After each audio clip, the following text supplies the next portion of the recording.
नमः शिवाय।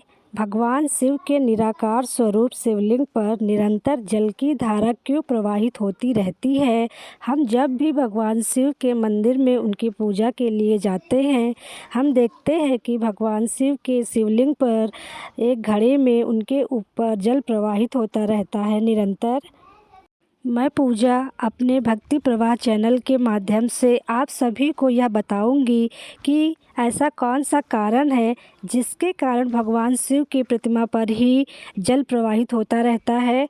यह उस समय की बात है जब समुद्र मंथन हुआ था। उस समय उस समुद्र मंथन में हलाहल विष भी निकल कर आया था, जिसका ताप इतना अधिक था कि उसका प्रभाव पूरे ब्रह्मांड पर होने लगा था।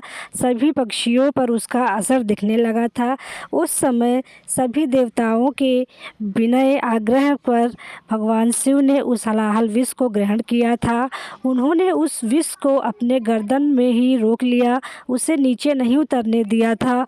उस समय उनके शरीर का ताप इतना बढ़ गया कि वह बहुत ही व्याकुल और बेचैन हो गए। उस समय सभी देवताओं ने अपने अपने उपाय लगाकर किसी न किसी प्रकार से भगवान शिव के ताप को कम करने का प्रयास किया। किसी ने फूल चढ़ाए, किसी ने चंदन और कुमकुम का लेप लगाया।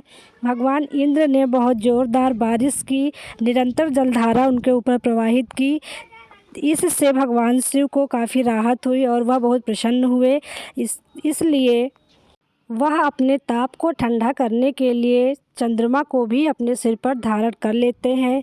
जिस समय भगवान शिव यह विष हलाहल विष ग्रहण कर रहे थे, उसकी कुछ बूंदें ज़मीन पर गिरी, जिससे विषैले जीव जंतु, बिच्छू, छिपकली और सबसे विषैला सांप का जन्म हुआ।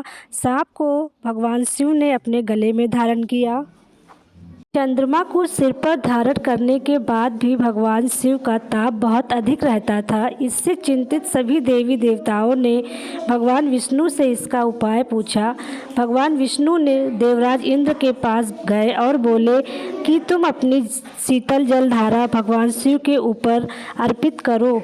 भगवान विष्णु की आज्ञा पाकर देवराज इंद्र ने अपनी जलधारा को भगवान शिव के ऊपर प्रवाहित किया, जिससे भगवान शिव को काफ़ी राहत मिली। सभी देवी देवता भगवान शिव को ठंडी वस्तुएं जैसे दूध का अर्पण करते हैं, दूध चढ़ाते हैं और कुमकुम चंदन से उनके मस्तक पर अभिषेक करते हैं, उनके मस्तक पर लेप करते हैं, जिससे भगवान शिव को बहुत राहत मिलती है। वह अत्यधिक प्रसन्न होते हैं और सभी देवताओं से कहते हैं कि हे देवी देवताओं, तुम लोगों ने मुझे जो भी अर्पण किया है, मेरे ऊपर जिसका भी अभिषेक किया है, उससे मुझे बहुत राहत मिली है। मैं तुम सबसे बहुत प्रसन्न हूँ और तुम्हें हमेशा विजयी होने का आशीर्वाद देता हूँ।